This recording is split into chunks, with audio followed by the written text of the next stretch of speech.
Hi, my name is Taryn Akiyama from the California Governor's Office of Planning and Research, and we're coming to you live from San Francisco at the Global Climate Action Summit. I have here with me today two climate trailblazers for this Climate Trailblazers initiative for the Global Climate Action Summit.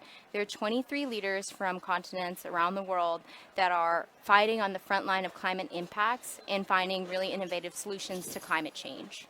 So, first, I wanted to talk a little bit about the process of nominating Climate Trailblazers. We reached out to a number of different partners, including X Prize, the United Nations, Forbes, GRIST, the Goldman Environmental Prize, and many more, for them to submit leaders who they thought were really at the helm of really unique ways of addressing climate change. And so we have with us here two of our climate trailblazers. So first, Dr. Wayne Song, could you please tell us a little bit about who you are and what you do? Hi, thank you. My name is Dr. Wayne Song. I'm the team leader and the founder of C4X Technology and also green carbon technology in Suzhou, China. We are one of the finalists of Carbon X Prize. What we do is we capture the CO2 from flue gas of all chimneys and then convert it into useful chemicals such as polyester, the shirts we are wearing, and also plastic formed plastic sheet. We believe we are really doing our part to reduce the CO2 emission, not only just reduce it, but convert it into useful products. That's what we do. Great. Yeah, it's really amazing to be able to take a solution like trying to pull out CO2 from the atmosphere and making it into something that's a lot more useful for everyday life. Yes, definitely. We have been doing this with Carbon Expert for 2 years. We have 2 more years to go.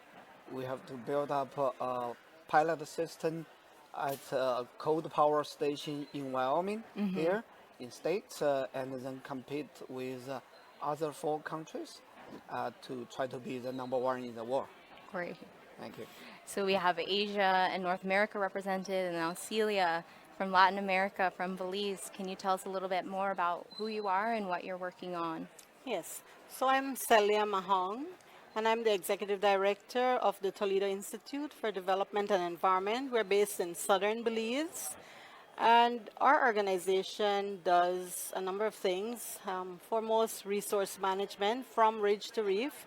So we co-manage a marine reserve with the Fisheries Department, a forest reserve with a national park with the Belize Forest Department, and also over 20,000 acres of private protected lands. So, and we do all this to secure really the livelihood of local communities who are impacted the most from climate change. Great. It's such important work that you do and working on the ground at really trying to fight on the front lines. Yes. Great. So I guess another question I'm curious about is, here at the Global Climate Action Summit, there's so many themes and so many panels. What is something that has been really surprising or really fascinating for you to learn more about, whether that's a certain topic or a certain speaker? What did you come away with the summit with? I attended a session yesterday on education and climate change, and a number of ideas that came about in that session are stuff that we do, but I was most impressed with finding ways of engaging prisoners, and also the church leaders into climate change awareness. We never thought of that. Our focus group has always been youth and local communities, adults in local communities.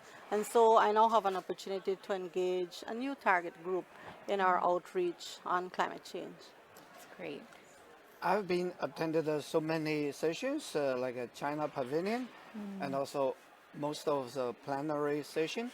I really do feel at home at this Global Climate Action Summit because I see so many people are working on taking action on the climate change.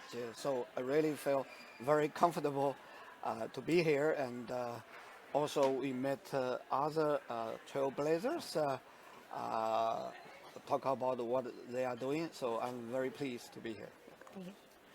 And what do you find the most challenging about your work, and what do you find the most rewarding about what you do? So, be honest, at the beginning, yeah, you see, it seems to me is a kind of something impossible. But I agree with many people here.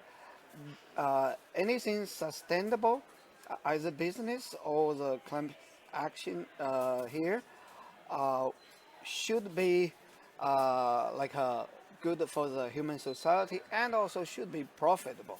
So Right. that's what we, through the process, we find really we can achieve that. So what we find is, for example, here many people talk about the renewable energy, but the reality is 20 years later, globally, we may still use 50% of the fossil fuel energy. So what to do with those fossil energy and also emitted CO2? Now, I'm confident to say we find a way to do it so we can transfer the CO2 from a liability, a burden, into treasure, into something valuable. Right. And also, meanwhile, not only reduce GHG, but also we can cut off even eliminate the pollution. Because right now in China, the most important thing is a blue sky and the green mountain. So that is really pollution related. So now we tell people through the action in the climate change, we can not only reduce the GHG, but also in a way to eliminate pollutions. Thank you. Great. Thank you for sharing, Dr. Sang. Thank you. And what about you, For Celia? me, it's challenging to see like our communities being impacted by climate change. Right. There's a lot of erosion. Weather conditions have changed drastically, and so everybody's impacted.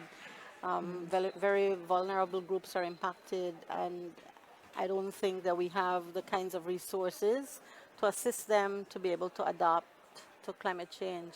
So education is good, creating the awareness is good, but I think that our communities want to see more.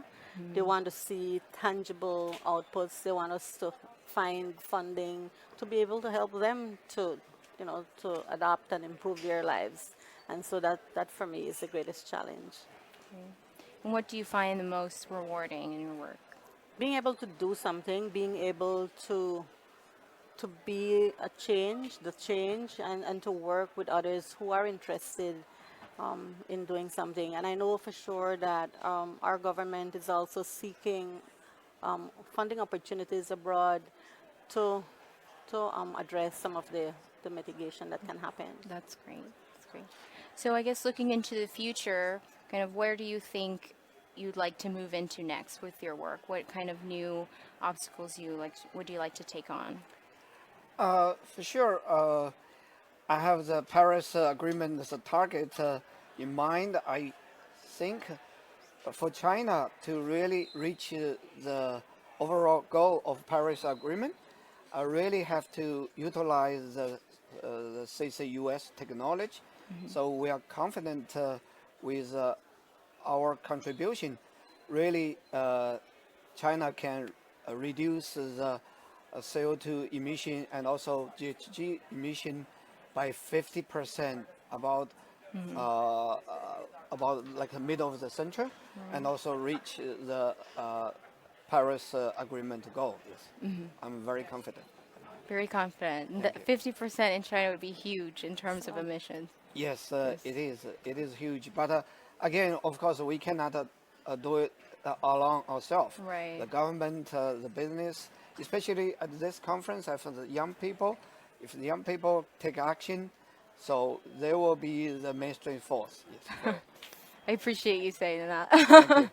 And Celia, what about you? Continuing to create awareness of the small steps that we can take to reduce emissions and also to promote clean energy. Already at our organization, at our field stations, we use solar panels, so we know that they work. So continue to advocate for, solar energy, wind energy. I think that, those are small steps we can take to begin to make a difference. Great. Well, thank you guys both so much for sharing your work you. and for being climate trailblazers and really paving the way on a lot of these climate solutions. It's been a pleasure. So that's all Thank we you. have for today. Thank you Thank too. you all for watching. Thank you.